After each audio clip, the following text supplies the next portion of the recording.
Buenas tardes de nuevo, hermanos.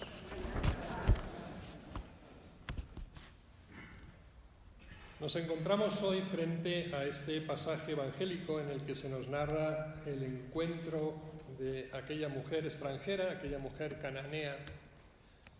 Para los que no conocen un poco la geografía antigua de la época de Cristo, aquel antiguo Canaán correspondería a lo que es el actual Líbano, al norte, ¿no?, de la tierra de Israel, al norte de la entonces Galilea. Jesús sale de su tierra, primera impresión que debemos de tener. Y yo quiero aprovechar precisamente este encuentro de Jesucristo con aquella mujer para desmembrar un poquito algunas características que debe tener precisamente la oración cristiana. La oración, parte fundamental de la vida del cristiano, pero que a veces hacemos tan mal. Dice el apóstol que rezamos y rezamos mucho, pero rezamos mal y por eso no obtenemos aquello que pedimos. Entonces es importante aprender a orar.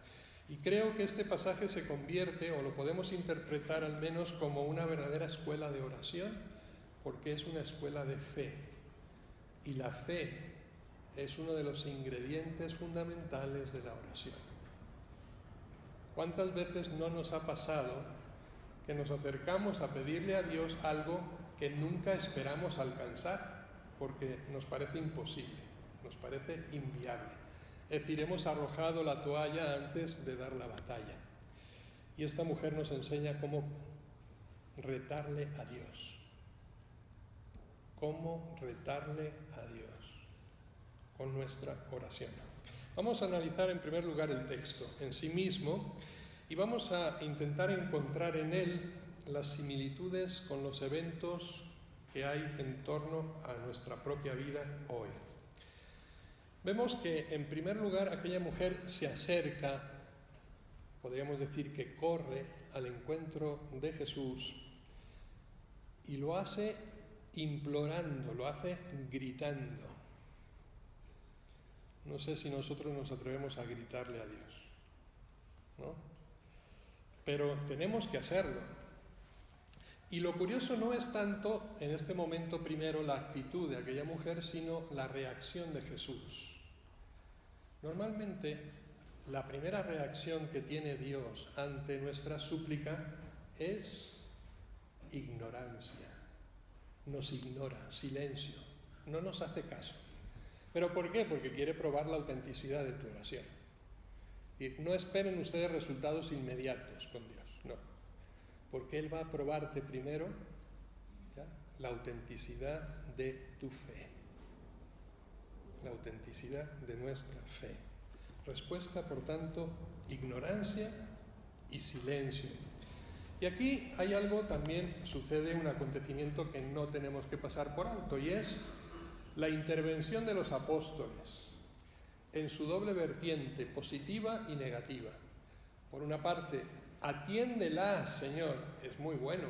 Qué bueno que los apóstoles se preocupen, ¿no?, por aquella mujer. No sé si lo hacían de corazón, creo que más bien lo hacían para quitársela del medio, ¿no? Porque viene gritando detrás de nosotros, ya, atiéndela para que nos deje en paz, para que se calle, ¿no?, para que se vaya.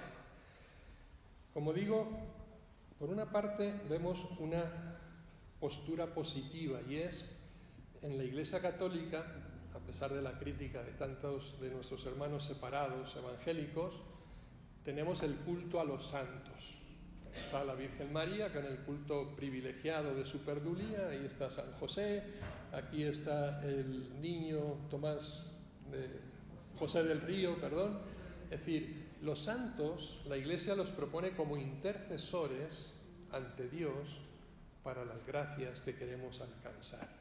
Y no hay que menospreciarlo, aquí lo vemos, es la intervención apostólica la que va a ser medianera para que Jesús atienda la súplica de aquella mujer. Cuidado, que los santos no hacen milagros, ¿eh?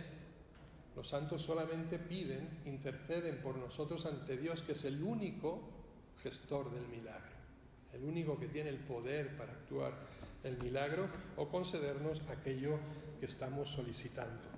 Por tanto, intervienen los apóstoles, pero Yo creo que aquí lo importante va a ser la perseverancia. La perseverancia de aquella mujer, como vemos también en la mujer hemorroísa, si ustedes recuerdan el pasaje de aquella mujer que sufría durante tantos años flujos de sangre, ¿no? Y se acerca a Jesús: con tan solo tocar el manto, ¿sí?, quedaré curada. Es decir, es un elemento más esencial de nuestra oración, saber esperar el momento de Dios. Insistir pese a la negatividad, al silencio, a la ignorancia, supuesta ignorancia de Dios. Como digo, simplemente nos está probando. El silencio de Dios frente al sufrimiento humano. ¿Cuántas veces no nos hemos preguntado nosotros, o cuántas veces no hemos oído echar en cara a Dios como si fuera Él culpable de los males que acontecen en el mundo? Y llega el terremoto a la Ciudad de México y enseguida todos reclamamos a Dios. ¿Cómo es posible que Dios permita esto? La muerte del inocente. Para eso sí somos rápidos, para recriminar a Dios lo malo que nos sucede a nosotros, que generalmente no son más que causas humanas, sino precisamente divinas. Es decir, frente al mal del mundo, frente al sufrimiento del hombre, frente a la injusticia del inocente, enseguida le reclamamos a Dios. Y Dios calla, espera, ¿no?, el momento, valora nuestra fe. Recuerden el libro de Job, en el capítulo 30 y 31, aquella expresión que tenía: grito hacia ti y tú no respondes, me presento y no me haces caso. ¿O quién hará que Dios me escuche? Pero todos conocemos la suerte del final de Job, ¿verdad? Bendecido 1000 veces más por Dios, precisamente por su fe, por su constancia, por su fidelidad.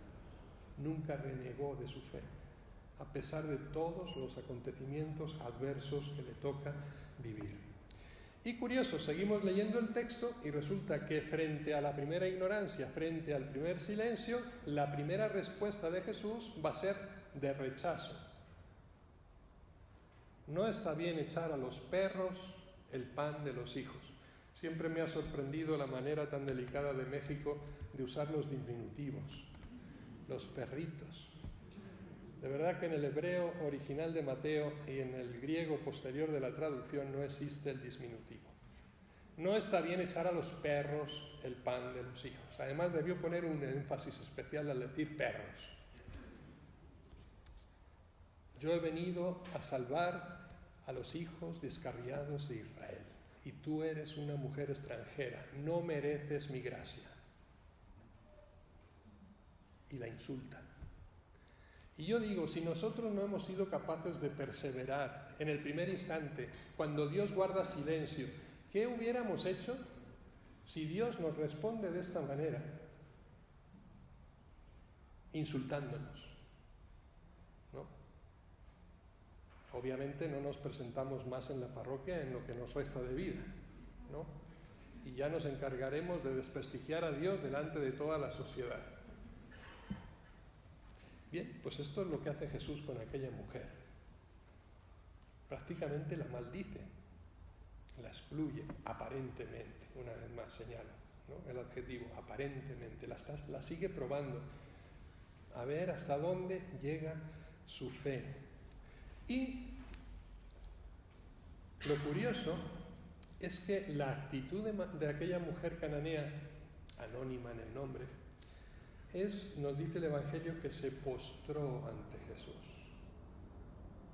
Actitud de humildad, de sometimiento, de reconocimiento de la dignidad de la persona que tiene delante y aceptación de la propia humillación a la que ha sido sometida. Se postró ante Jesús. Adoró la no respuesta de Dios. Adoró el silencio de Dios. Y adoró el rechazo de Dios. Qué importante. Nuestra relación con Dios es una relación de adoración, de respeto pleno.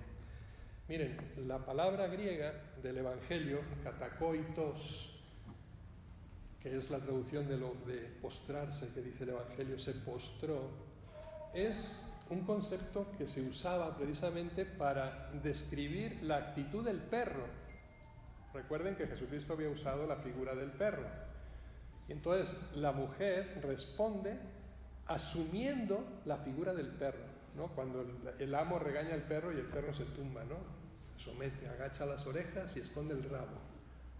Y aquella mujer hizo lo mismo. Y el Evangelio utiliza precisamente ese concepto de postración, de sometimiento. Pero vamos a ver ahora la riqueza que tiene precisamente esa actitud. La primera palabra que sale de aquella boca es: tienes razón. Tienes razón, Señor, en lo que dices. ¿Y será este, me pregunto yo, el verdadero secreto de la oración? ¿De nuestra oración cristiana? ¿No será que en el fondo la oración consiste en dar la razón a Dios y no pretender tenerla nosotros frente a Él? ¿No querer imponer nuestra voluntad a la suya? ¿No rezamos en el Padre Nuestro, Señor, hágase tu voluntad en la tierra y en el cielo? Pero luego cuando venimos a orar lo que queremos es que Dios se someta a nuestras voluntades. Y cuando le pedimos, en el fondo lo que queremos es que Dios haga nuestra voluntad. Y no sabemos si esta es buena o es mala, si es conveniente o no conveniente, y Dios sí lo sabe. Y aquella mujer respondió de la mejor manera que podía hacerlo: Señor, tienes razón, y yo me someto a tu razón, y le da la vuelta al discurso.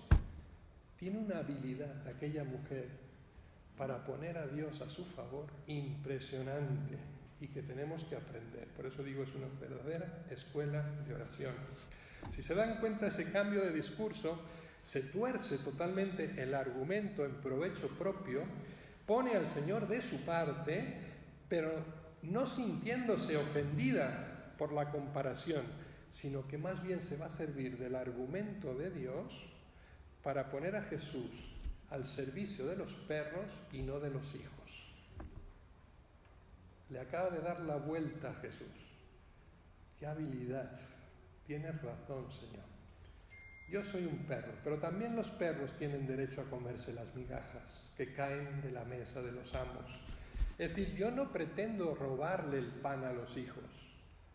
Yo no pretendo ser una privilegiada. Me conformo con las sobras, me conformo con las migajas, y eso será suficiente. ¿Se dan cuenta cómo está ensalzando el poder de Jesús? Y al mismo tiempo rebajándose ella simplemente a recoger las sobras, sabiendo que esas son suficientes para ella. Me gusta, es como si aquella mujer dijera: me gusta la figura del perro. ¿Por qué? Porque el perro es el que vive bajo la protección de su amo. Y yo quiero vivir bajo tu protección. Yo quiero estar bajo tu amparo. Yo quiero dejarme guiar por ti. Qué gran escuela estamos teniendo precisamente en aquella mujer. Por tanto, la gran enseñanza de este día, de este Evangelio, es aprender a darle la razón a Dios en todo. De verdad que la sabiduría divina nos supera, que no sabemos más que Dios de las cosas. Por tanto, si nosotros nos sometemos a su voluntad, nunca nos equivocaremos. Y es lo que aquella mujer hace. Miren, cuando Él tiene razón, cuando Dios tiene razón, y cuando nosotros nos ponemos de acuerdo con Él, siempre salimos ganando. Ténganlo en cuenta, siempre saldremos ganando. Y la clave es en aceptar nuestra condición. Aceptar que somos unos desgraciados. Perdón por la palabra, pero la digo en el sentido directo. Sin gracia. Desgraciado es el que carece de la gracia divina. Porque precisamente esa gracia, que es la que nos trae Jesús, no está destinada a los que carecen precisamente de ella. Yo no he venido a salvar a los justos, sino a los pecadores, dice Jesús. Pero tenemos que sentirnos pecadores para ser el objeto de esa gracia. Ahora, si nos presentamos ante Él con prepotencia, pues, ¿qué vamos a obtener? Te va a decir: pues tú ya tienes todo lo que deseas. ¿Qué me pides? Sentirnos y aceptar nuestra desgracia. Jesús, fíjese, no puede retener el perdón para sí mismo. Por tanto, hemos de sentirnos verdaderamente pecadores. No ofendernos por ello, sino aceptar la realidad. Soy un pecador.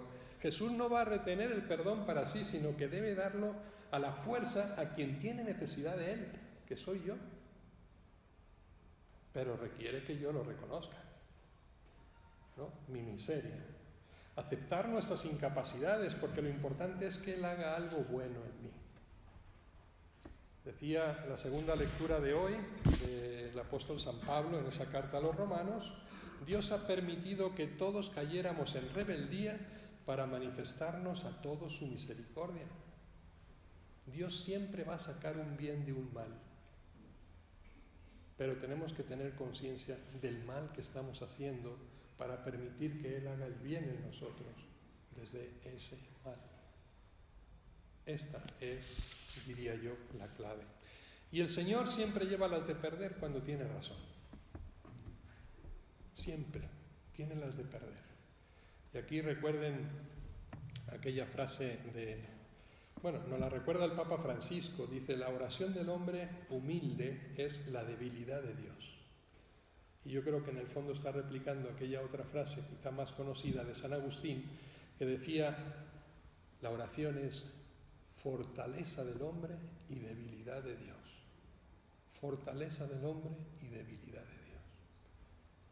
Reconozcan cuál es la debilidad de Dios. Es cierto que muchos han utilizado este argumento en sentido contrario, porque si nosotros definimos que Dios es todopoderoso, no puede tener debilidades. Sí, el amor se hace débil porque necesita ser amado. Y Dios espera ser amado por nosotros. Esa es su debilidad. ¿Qué haces tú, madre? ¿Qué haces tú, abuela, cuando te viene tu hijo o te viene tu nieto suplicando algo? Te derrites. Se deshace tu corazón. ¿Y ustedes creen que Dios va a ser menos con nosotros? Nos ama infinitamente más que nuestra madre y que nuestra abuela. Le derretimos el corazón, le ganamos. Él tiene siempre las de perder con nosotros. Somos su debilidad cuando oramos con fe, como aquella mujer. Y es curioso, el final del Evangelio: mujer, qué grande es tu fe. Un piropo que aparece solamente 2 veces en el Evangelio. Y más curioso todavía, dicho a 2 extranjeros, a esta mujer cananea y el otro, ¿quién era?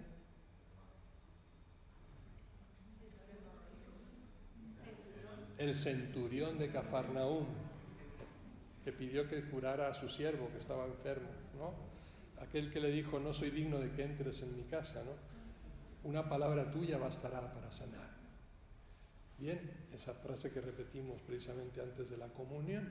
A 2 extranjeros es a los que alaba la fe, a nadie de su pueblo, a nadie de Israel.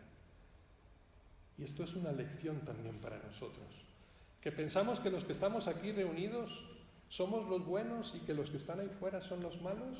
Cuidado, a veces nos dan lecciones de fe los que nosotros juzgamos como los de fuera. No podemos excluir a nadie. Jesucristo no lo hizo. La pregunta que yo me hago ahora a raíz de esta detenida lectura de este pasaje evangélico es: ¿no estaremos perdiendo nosotros el gusto por la oración? ¿Se preguntan ustedes alguna vez cuánto tiempo le dedican a Dios en su vida? Aparte de la hora de la misa dominical. ¿Cuánto tiempo nos recogemos en silencio simplemente para escuchar a Dios? Y para implorarle, como aquella mujer, aunque sea a gritos, pero te metes en un cuarto cerrado para que no te oiga mucha gente. ¿No estaremos perdiendo el gusto, sí, por la oración? La oración es escucha, pero sin interrumpir, nos dice Proverbios 18. La oración es hablar, pero sin acusar, Proverbios 1. La oración es dar, pero sin esperar nunca nada a cambio, Proverbios 21.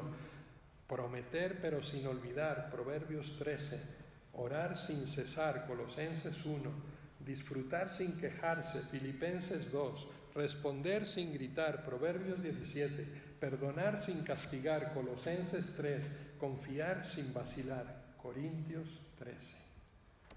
Son frases de la Biblia que podemos recoger y que nos dejan una idea clara de qué es lo que espera Dios de nosotros, de cómo tenemos que ser. Y termino simplemente proponiéndoles el problema, que es lo más importante. ¿Dónde está el problema hoy?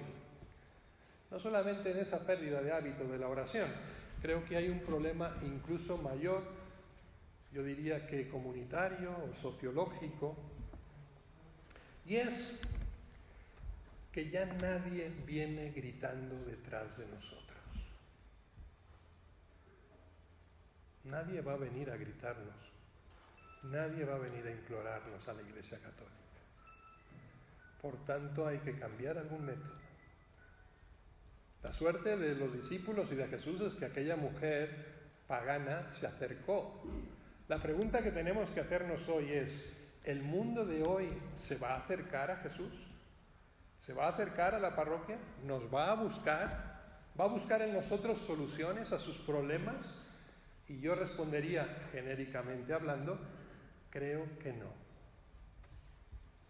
Entonces, hay que preguntarse, ya no es solamente cuestión de abrir nuestras puertas de la iglesia para que todos tengan cabida, que ya sería un éxito, ¿no? Aceptar a todos en su diferencia, porque a veces nos hemos hecho nosotros nuestro espacio de confort aquí con los que piensan igual, pero al mismo tiempo señalamos y excluimos a todos los demás. Bien, pero ya no solamente se trata de decir, tenemos las puertas abiertas. Recuerden el profeta Isaías, a quien leíamos en la primera lectura, ¿no? Que precisamente decía, el templo es casa de oración para todos los hombres. Y eso generó un resquemor precisamente en aquellos que se sentían en aquel momento defensores furiosos de los propios privilegios en Israel, ¿no? Es decir, no, o sea, Dios es para nosotros, no lo vamos a compartir con nadie. Como digo, ya es un éxito. Pero la pregunta es si los extraños sentirán el deseo de entrar con nosotros, de venir, si encontrarán algún atractivo en la religión y en el mensaje y en la palabra de Dios, más que una simple curiosidad. Hoy ya nadie viene detrás nuestro, nadie nos pide nada y todos, en el fondo, nos dejan en paz, con la única condición de que les dejemos también en paz. A mí no me juzgues y yo no te juzgo. Claro, nosotros tenemos la obligación de juzgar, en el sentido positivo, de hacer una crítica precisamente a lo que está mal. Esa es la profecía, anuncio de la verdad y denuncia de la injusticia. No podemos quedarnos callados. ¿Y el mundo qué es lo que quiere? Opacar a la Iglesia Católica. ¿Por qué? Porque es portadora de la verdad y me va a denunciar cuando hago las cosas mal. Déjame en paz y no te metas conmigo. Eso es lo que nos pide el mundo hoy, ¿sí? Apártate. Por tanto, el verdadero problema hoy, ¿cómo abrir no las puertas de la iglesia, sino las puertas del corazón, las puertas del deseo y de la necesidad de Dios en el hombre, en nuestros conciudadanos? No basta decir que nosotros tenemos las respuestas. El problema de fondo es necesario que alguien nos plantee las preguntas.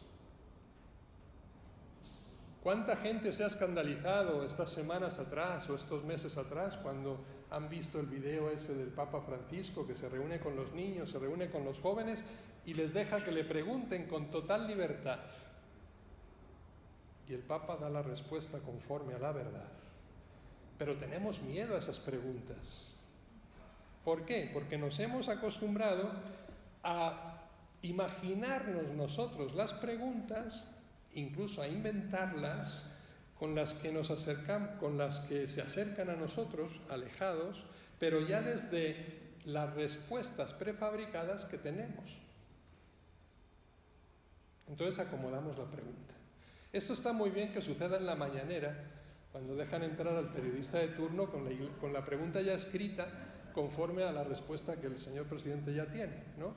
Eso está muy bien. Aquí no vale. Aquí no vale. Tenemos que dejar preguntar. Y después, tengan la seguridad de que la respuesta acertada está en el Evangelio. Está en la palabra de Dios.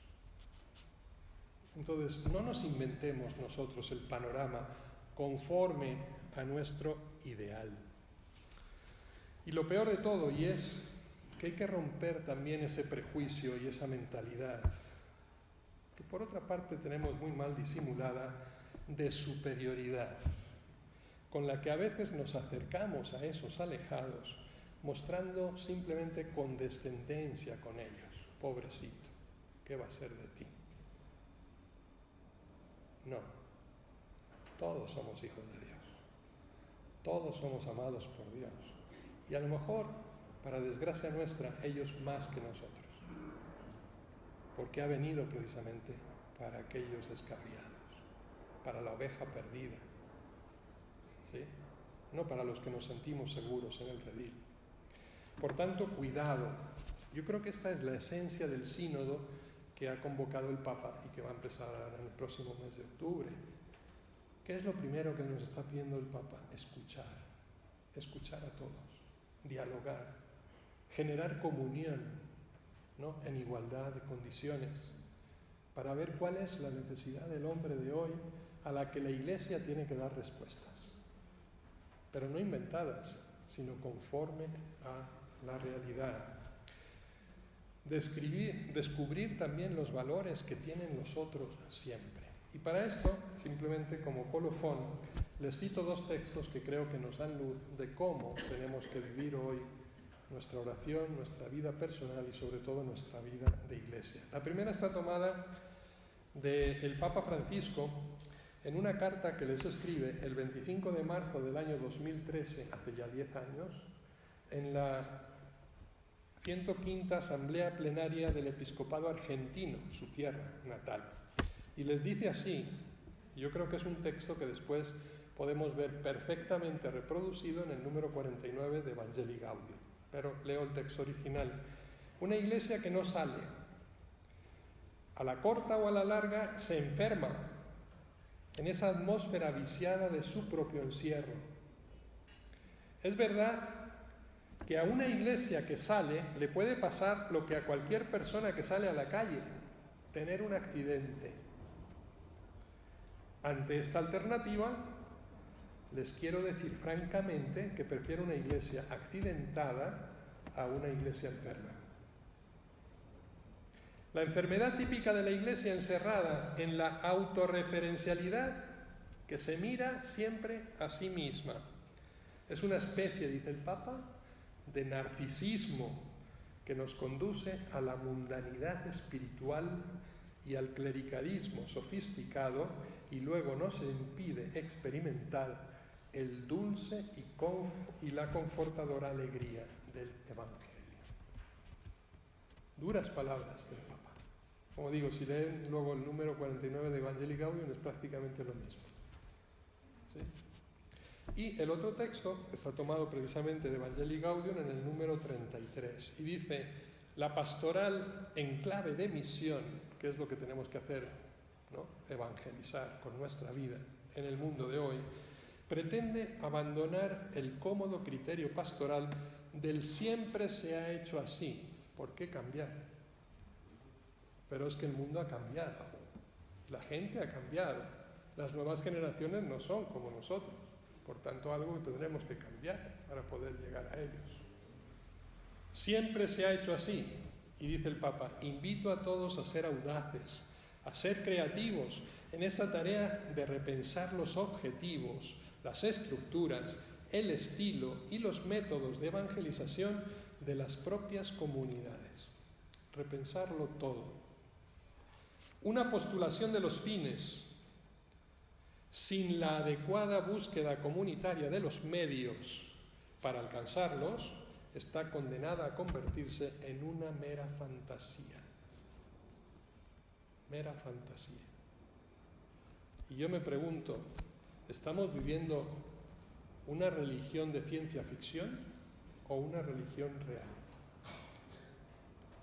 Nos confrontamos a un mundo real. a un mundo cada vez más pagano, a un mundo cada vez más lejos de Dios, a un mundo que ya no va a venir a gritarnos y a buscarnos. ¿Qué vamos a hacer? Lo primero, orarle a Dios, pedirle a Dios que mande evangelizadores, que mande obreros a una mies tan grande. Segundo, ser nosotros testigos de ese evangelio en medio de una sociedad adversa. ¿Están de acuerdo? Creo que se han quedado todos muy callados. Bien, ojalá que aprendamos la importancia que tiene la oración en nuestra vida. Fe y perseverancia. ¿El Señor te va a probar? Sí, pero le vas a derretir con tu fe. Y vas a conseguir todo aquello, ¿ya?, que conforme a la voluntad de Dios es bueno para ti y bueno para los demás. Que así sea.